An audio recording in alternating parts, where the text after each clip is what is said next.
Gilson, nós estamos observando os painéis, os arquivos, o material extenso que você está organizando. Vai surgir um memorial Adroaldo Conzatti? Vai surgir o memorial Adroaldo Conzatti. Eu estou com dificuldade de local.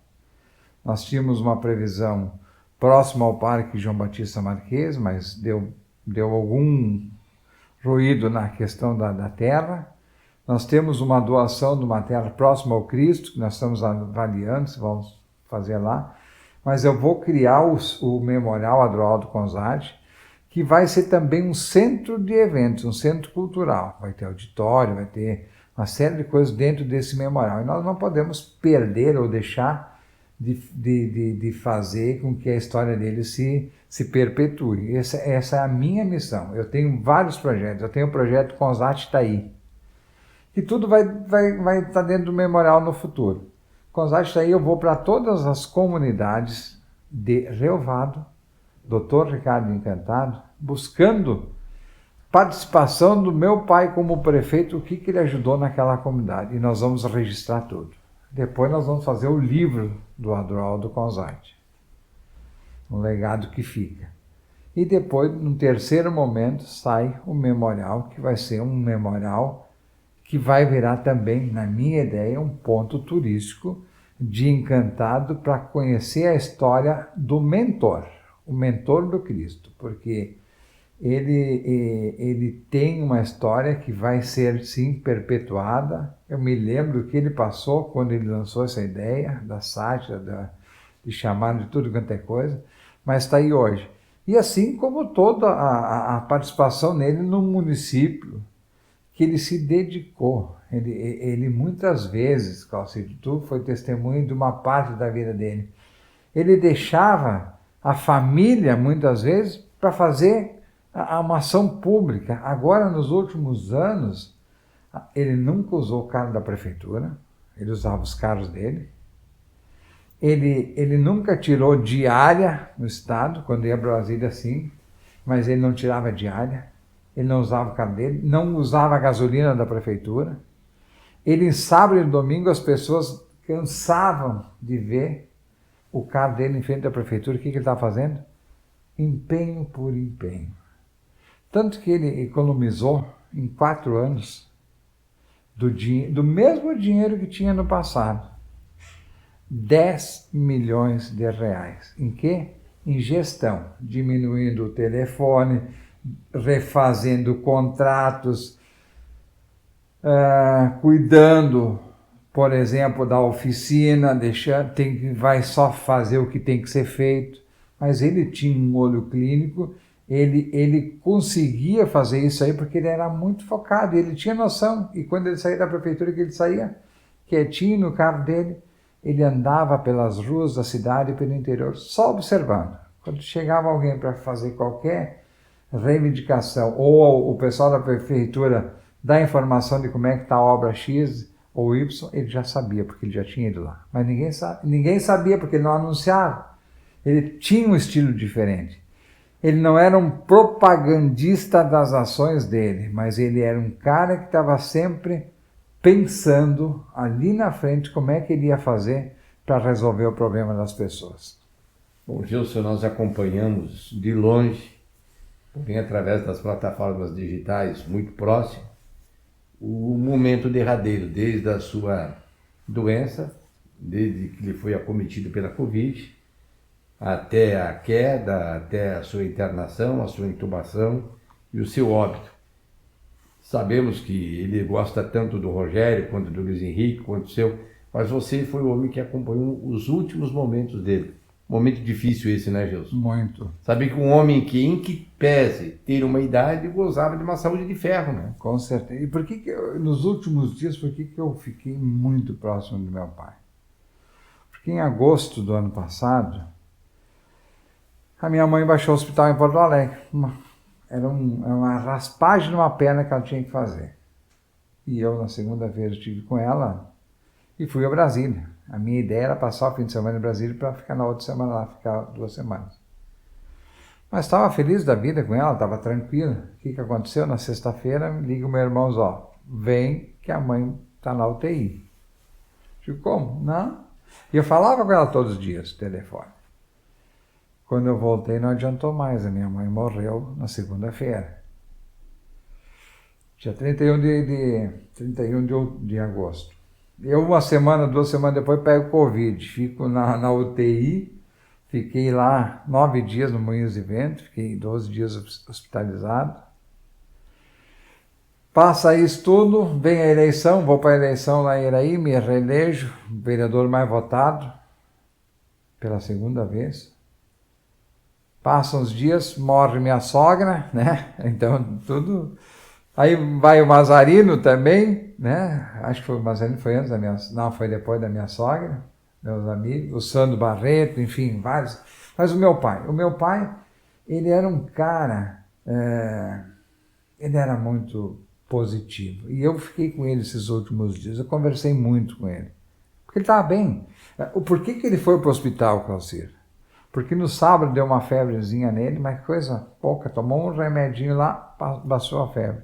Mas nós à tarde fizemos a tomografia, no dia 13 de março. Na tomografia, aí ele sentado lá na máquina de tomografia lá, eu, o médico e ele. Gilson, bem assim, médico, tem vaga no hospital, vamos deixar ele aqui por precaução, vamos pagar pelo excesso, deixar ele toma um sorinho, fica bem, daqui 48 horas sai. Beleza, ele concordou. Fomos pro quarto, ficamos lá, enfim. E eu fiquei com ele na noite. Né? Aí às 4:30 da manhã ele levanta para ir no banheiro. Eu levantei, acendi a luz do banheiro para ele, e ele fez menção de fechar a porta. Eu fui lá e fechei a porta. Quando eu fecho a porta, só ouço um brrr. Ele foi pegar na maçaneta, isso ele contou. Eu fui pegar na maçaneta, não achei. E ele estava com o peso já para trás. O que ele fez? Não achou a maçaneta e caiu de costas, bateu a cabeça na parede. Mas ajudei a levantar ele, deitou na cama, dormiu, outro dia de manhã conversando. E ele gostava muito de assistir o programa da Globo de manhã, aí o Deus, Campo e Lavoura. E tá assistindo, aí ele foi, eu digo, vamos tomar um café. Ele foi levantar, tá me doendo o pescoço. Opa, chamei o médico, porque o médico já tinha passado. Aí o médico disse, não, vamos fazer uma tomografia então. Aí fez a tomografia, não era no pescoço, era na cabeça, mas ele não sentiu nada, estava bem, estava muito tranquilo. Só que o que ele faz? Ele é cardíaco. Ele tomava o medicamento chamado Xarelto. O Xarelto, ele faz com que o sangue afina. Então, com a batida na cabeça, o sangue muito fino, ele esparramou. Deu um derrame. Não chegou, não é um derrame, o sangue, não, na verdade, não ficou. Ele esparramou pela cabeça. O que o médico diz? Estou levando para Lajeado, talvez vai ter que fazer cirurgia, porque isso aí pode atingir o cérebro. Fomos a Lajeado, cirurgia, primeira cirurgia, sucesso, segundo o médico, 3 horas de cirurgia, só que na terça-feira teve que abrir de novo a cabeça. Sangramento, não estancou. Aí de novo, aí tá tudo bem, Covid já não era mais preocupação. O médico disse, estamos aqui, já baixamos a ventilação, tá tudo certo. Na quinta de madrugada para sexta, ele me liga, entrou em coma. Eu digo, mas como? Não, deu outro sangramento. E não tem o que fazer. Eu digo, tá, então, vamos fazer o quê?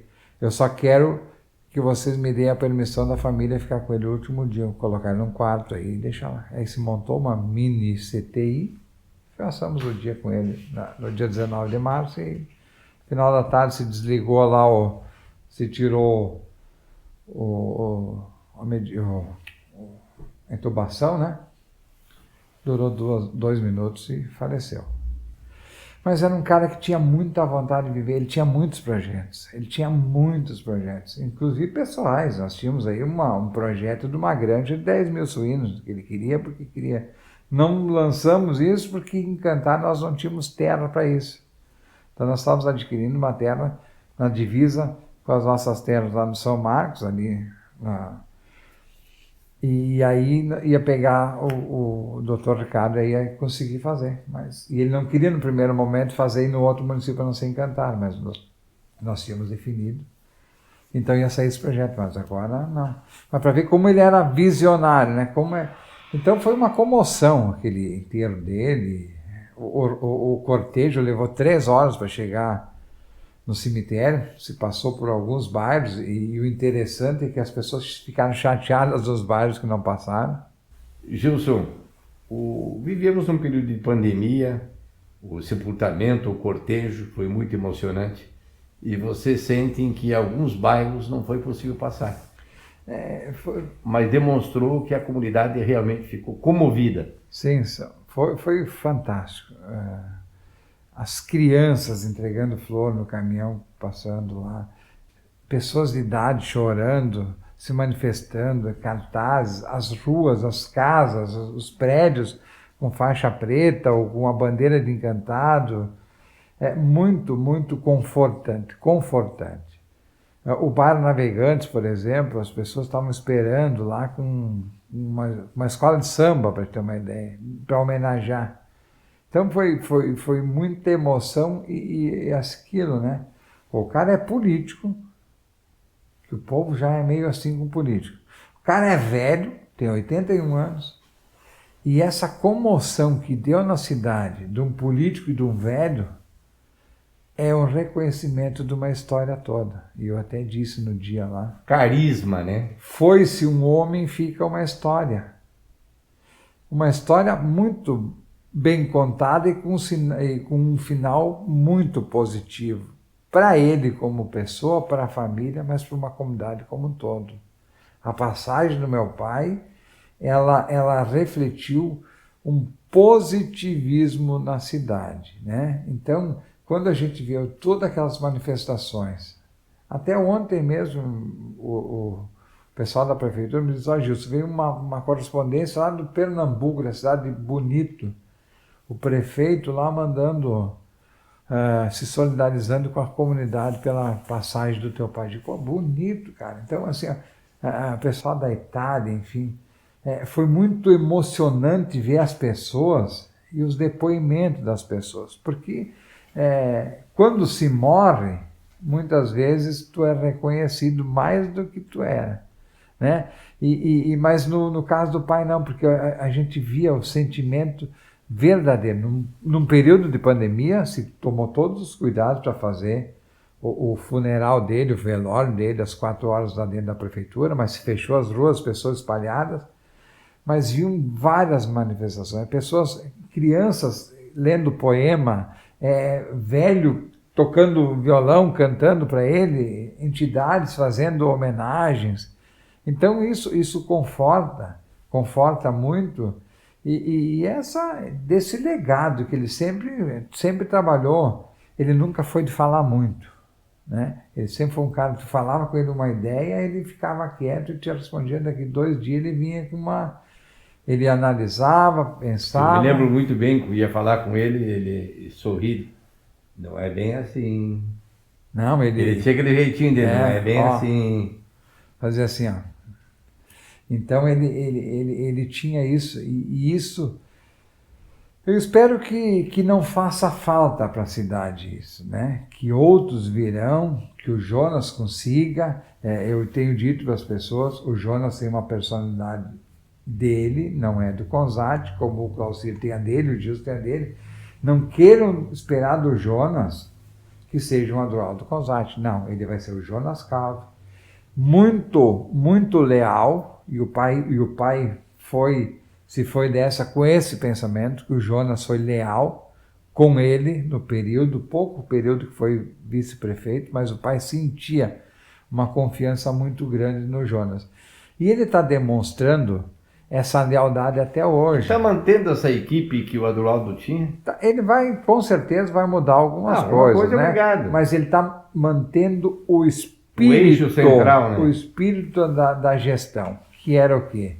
Segurar os gastos, fazer o necessário para a população, dar resultado para o povo.